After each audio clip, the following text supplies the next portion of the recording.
Imagine करो आप, सब शुरुआत करते हैं मसीह में। हाँ, बाइबल कहती है, याकूब कहता मैं मरने वाला हूं, आ जाओ अपने अपने हिसाब किताब लेके तुम्हें आशीष दूं। यूसुफ भी चला अपने 2 बच्चों को लेके। याकूब के पास पहुंचकर उसने देखा, अपने बाप के पास गया और अपने बड़े बेटे को अपने लेफ्ट साइड कर लिया कि जब उसका बाप प्रार्थना करे तो सज्जा हाथ उस पे आए। थोड़ा बुजुर्ग बंदा चाहिए।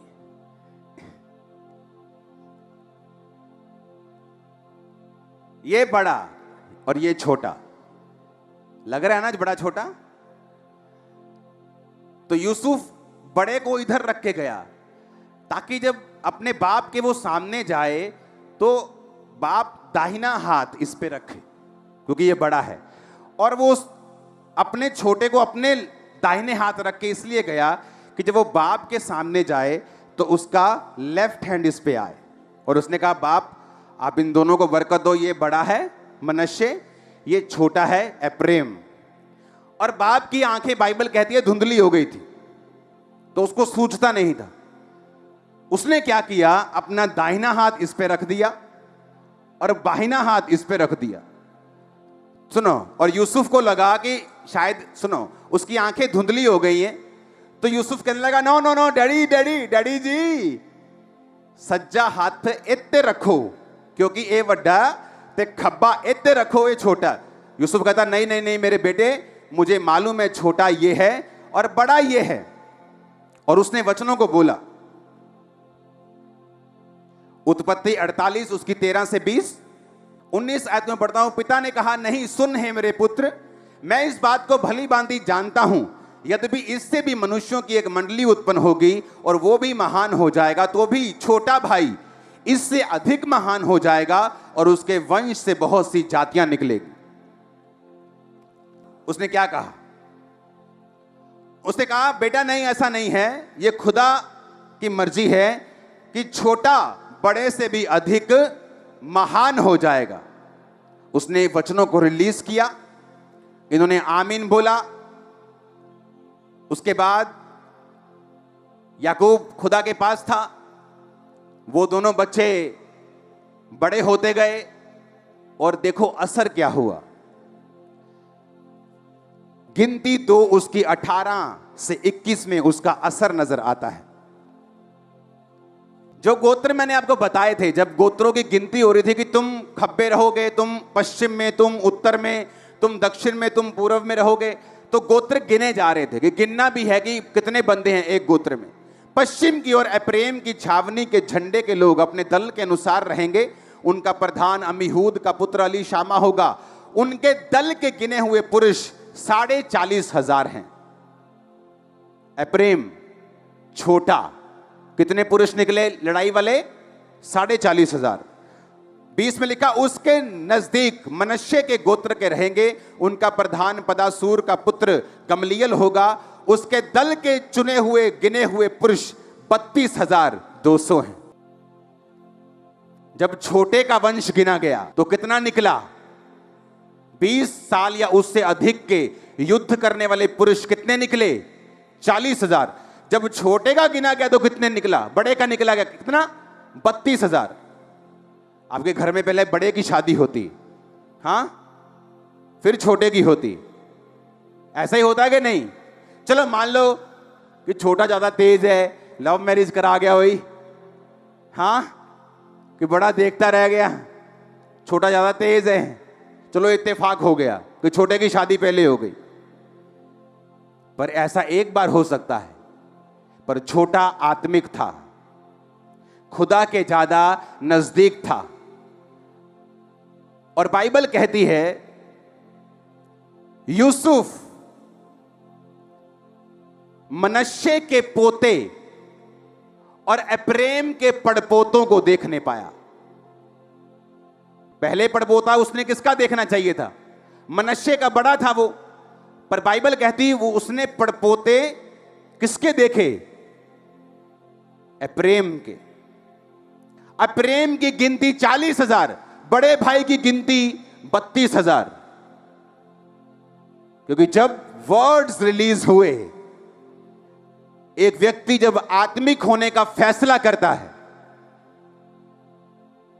उसका सगा भाई हो या साथ में आया हुआ क्रिश्चियन हो जो उसके साथ प्रभु को जिसने माना था सेम टाइम पर अगर आप आत्मिक हैं, रिजल्ट नजर आएगा आने वाले दिनों में।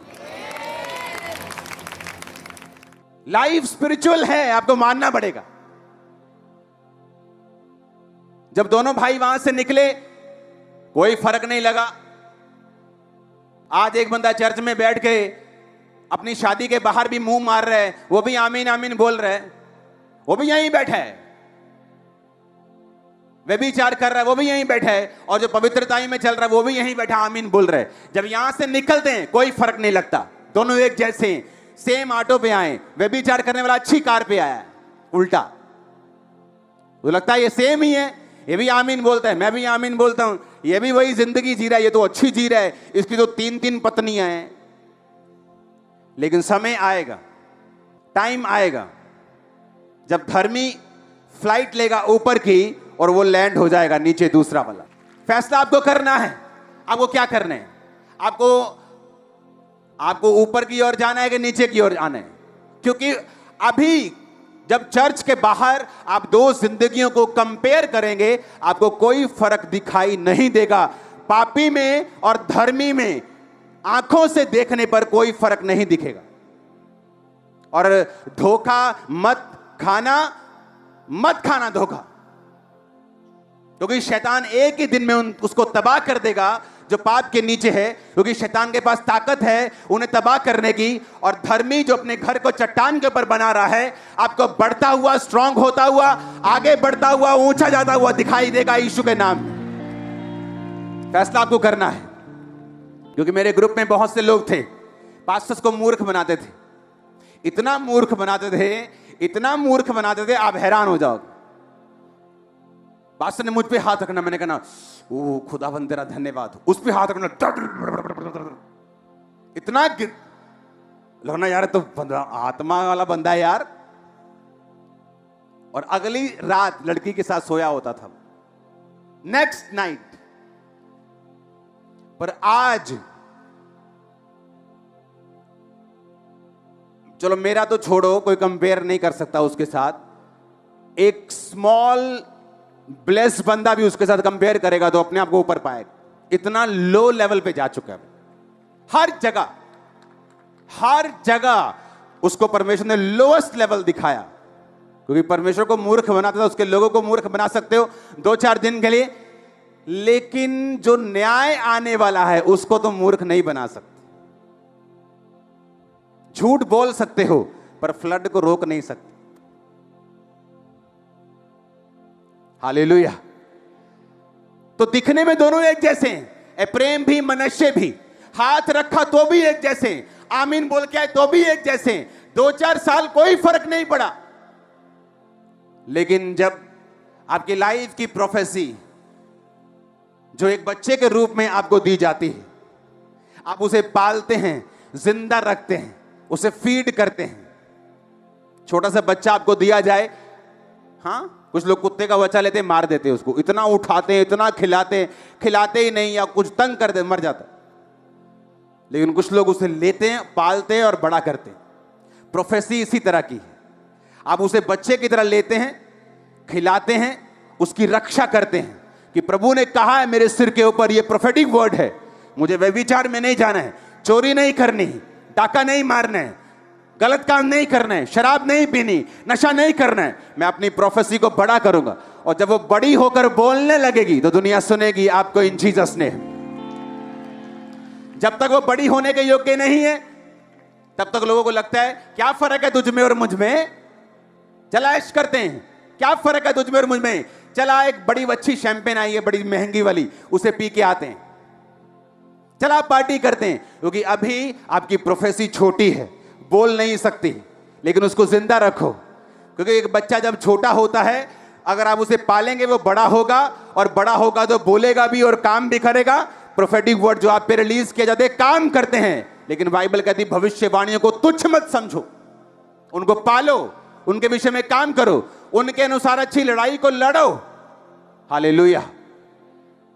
एक विश्वासी को मालूम होता है खुदा की बड़ी योजना है, लेकिन उसे मालूम है कि वो कमियां उसकी लाइफ से दूर होनी चाहिए। हालेलुया। परमेश्वर ने कहा अब्राहम तेरे पास पैसा भी है, बरकतें भी हैं, लेकिन एक आशीष जो तू चाहता है, मेजर वाली, बड़ी वाली, जो बड़ी स्ट्रांग है, जो सारा सिनेरियो चेंज कर दे।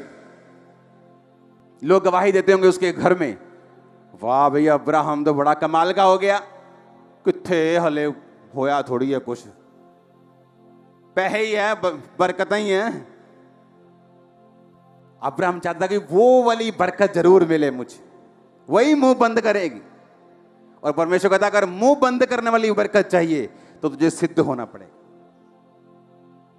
परफेक्ट होना पड़ेगा। और जब परमेश्वर आपको बोलता है मेरी बेटी परफेक्ट होना है, सिद्ध होना है, तो तुम्हें मालूम है परमेश्वर किसके बारे में बात कर रहा है। तुम्हें मालूम है तुम टीवी देखती हो ज्यादा, तुम्हें मालूम है तुम प्रेयर नहीं करती हो, तुम्हें मालूम है फोन की एडिक्शन हो गई है तुमको, तुम्हें मालूम है तुम चुगलियां करती हो, तुम्हें मालूम है कौन सी कमी है तुम्हारे अंदर। और तुम्हें मालूम है जब परमेश्वर कहता है मेरी बेटी सिद्ध हो जा, तुम्हें पता है कौन सी कमी दूर करनी। और वो वाली टेस्टमनी जो मुंह बंद कर देगी शैतान का और विरोधियों का, वो सिद्धता के बाद आपकी लाइफ में आती। अब तुम देखो सारा कुछ तुम्हारे सामने है, स्पिरिचुअल होने का असर क्या हुआ वो भी तुम्हारे सामने है, थोड़ा कम स्पिरिचुअल होने का असर क्या हुआ वो भी तुम्हारे सामने है, पाप करने का असर क्या हुआ वो भी तुम्हारे सामने है। अब तुमने ये देखना है कि मुझे किस रीति से प्रभु में चलना है, अपनी भविष्यवाणी के लिए लड़ाई करते हुए, वचन पे चलते हुए चलना है, या पंगे लेते हुए, संसार का भी आनंद लेते हुए, सब जगह मुंह मारते हुए चलना है, तो तुम्हारी मर्जी। अगर आदत ही पड़ जाए धक्के खा के जाने की, तो प्लेन कहां से पसंद आए। अगर बसों में धक्के खाने की आदत पड़ गई है तो फिर प्लेन कहां से पसंद आए। हाँ, जब तक ऐसे खड़े खड़े कपड़े ना फट जाएं 2-3 जगह से, फिर कहां प्लेन पसंद आए। तो अगर प्लेन मौजूद है मुंबई जाने के लिए, तो क्यों बसों में जा रहे हो। अगर तुम्हें मालूम है पवित्रताई में चलने से तुम्हारी राह आसान हो जाएगी और खुदावन तुमसे बात करेगा, तुम्हें गाइड करेगा, तो क्यों चलना उस रास्ते में जहां पे सब कुछ अंधेरा है, जहां अगुवाई होनी बंद हो जाती है और हम शरीर के अनुसार चलना शुरू कर देते। हालेलुया। अपने पड़ोसी को बोलो आत्मिक बन, फिर से बोलो आत्मिक बन। अपने हर एक पड़ोसी को बोलो ऊंची आवाज में, क्वायर को, ले हैंड वाले को ऊंची आवाज से बोलो आत्मिक बन, तेरा फायदा है इसमें। बोलो बोलो बोलो बोलो ऊंची आवाज में बोलो बोलो, मैं देख रहा हूं तुमको। 7 जनों को बोलो, 5 जनों को बोलो, अपने आसपास अलग अलग लोगों को।